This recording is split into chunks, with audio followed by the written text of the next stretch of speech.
ginagawa ng mekaniko yung kotse nating high-tech. Hindi ko alam kung ginagawa o ninanakawan ng pyesa. Kasi suda ako eh. Parang walang ikakabit pero parang merong kinakalas.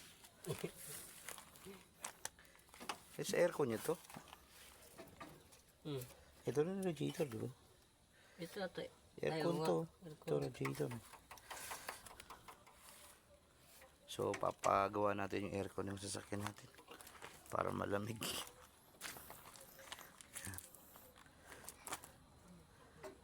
Yan, pinakalikot na. Kakargahan daw ng premium para daw lumamig.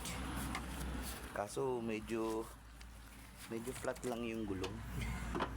Kailangan natin ipavulcanize yung dalawang gulong. Medyo flat.